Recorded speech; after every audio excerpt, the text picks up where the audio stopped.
morning, friends. Today I thought I'd have an informal chat about anxiety with you.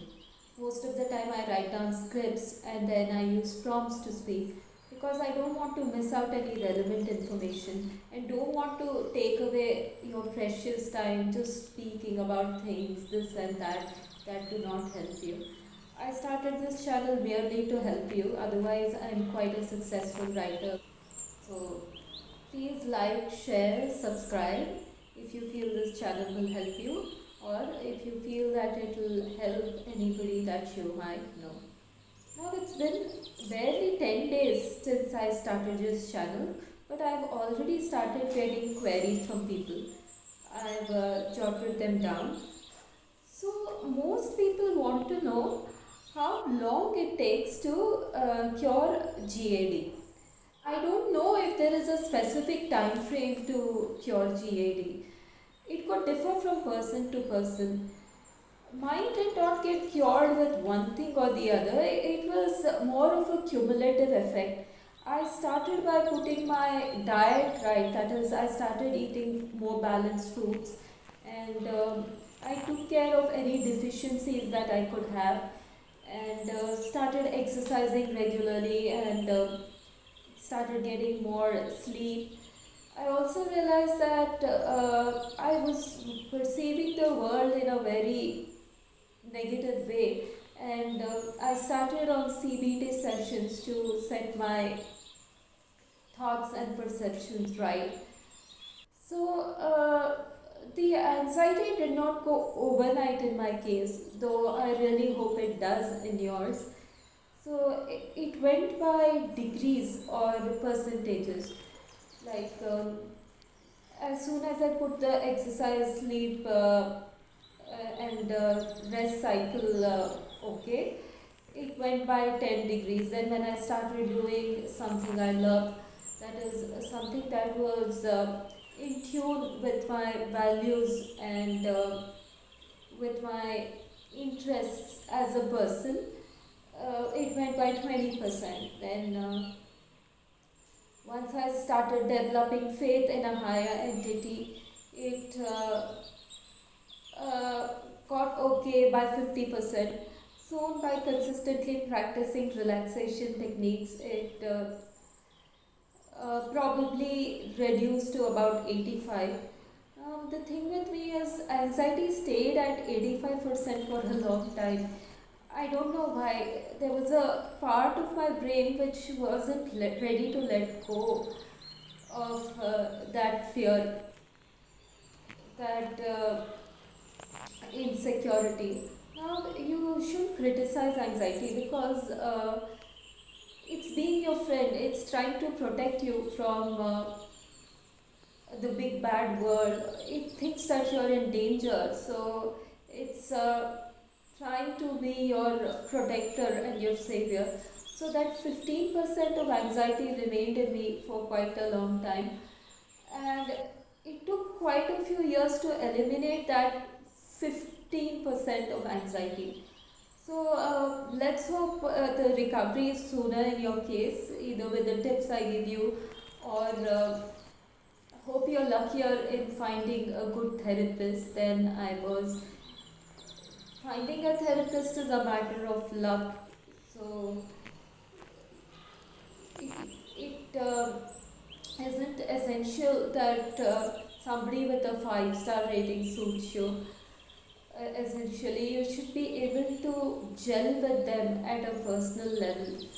So, I suggest that you check out a few therapists first and stick with the one who understands you and who really gets you. And try and continue your treatment with that person. So, I wish you a speedier recovery than I did. And I know it'll happen. My best wishes are always with you. So I think I overtalked. So let's get to the next question. People also ask me to recommend a good psychologist or a therapist. I honestly don't know the answer to this question. I went to a couple, but somehow I felt that They didn't understand my issues and get me as a person, didn't understand my values, did not understand where I was coming from, essentially. Mm, I also faced a lot of judgment because I have a physical disability as well. It's called myelomeningocele, and it leaves the lower limb weak with a whole lot of other problems like foot deformities, scoliosis, and paralysis of the lower limbs. So I walk using calipers and crutches.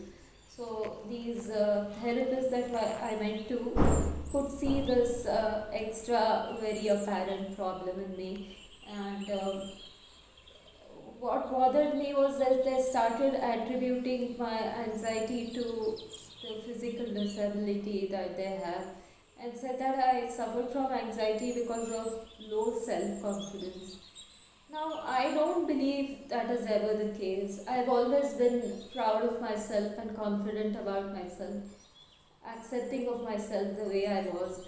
My anxiety could have been due to various reasons, brain chemistry, genes, or maybe a difficult childhood, I don't know.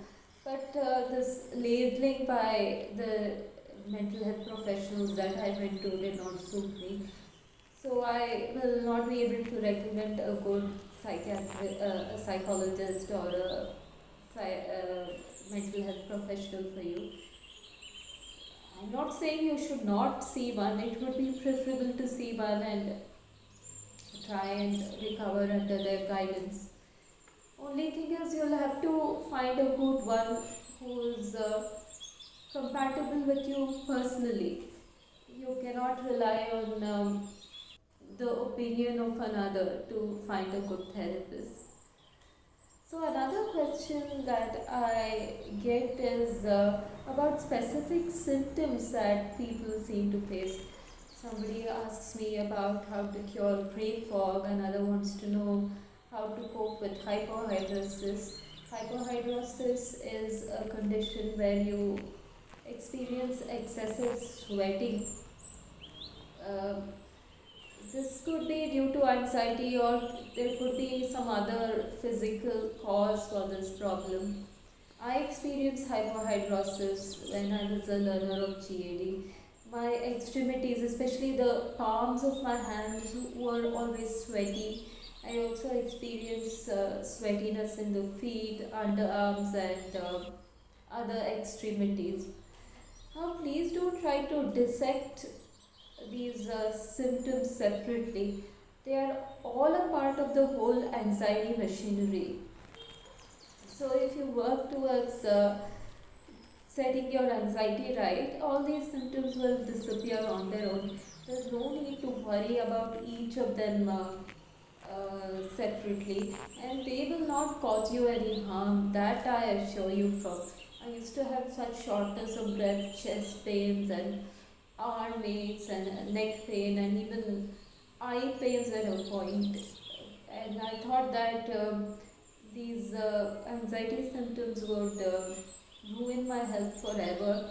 But I am quite a healthy person in spite of having had suffered from anxiety for 17 years.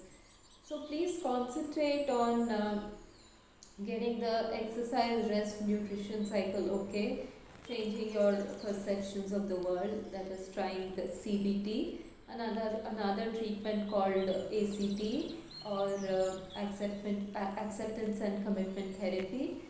Also,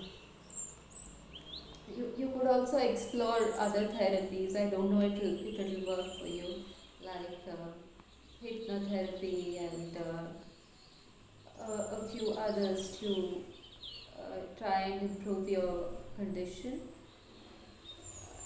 And yeah, as I said, if you concentrate on getting rid of the anxiety, these symptoms will go by themselves, and soon you'll reach a stage where you don't have to fixate and worry about each of these symptoms separately.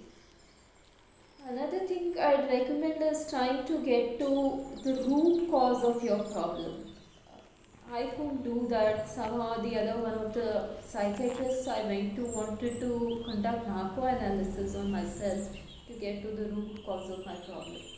I would have been comfortable with hypnosis per se, but I wasn't comfortable with his conducting narco analysis on me because in narco analysis they use medicines to help you regress to a point where you experience trauma, and I wasn't comfortable with his using medicines to make me regress. So, you could try regression, not past life regression, regression to your childhood or the point where you experienced a scarring memory, inner child work, exploratory therapy, etc., to get to the root cause of your problem.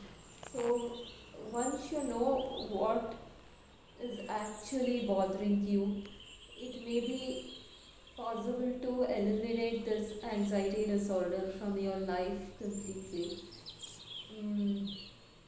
Also, I talked to a friend of mine, and I heard that she suffered from depression, not anxiety. Her therapist regressed her to the point of pain and helped her integrate that scarring memory with the rest of her personality. So she got all right now. She's a healthy young woman doing everything a person her age should do, like working and dating, and I don't know, going out with friends and all that. So please check out exploratory therapy, inner child work, um, and also hypnosis, but not narcoanalysis. Don't let anyone administer drugs to take you back in time or to regress you. Okay, so this is the first time I've spoken without a script. Hope you found the video helpful. This video is not a part of the course, it was a very informal session, so I shall not be marking it as video 10. In the next segment, I'll talk about the key to anxiety cure, which is totally contrary to what the therapists teach you. So keep watching.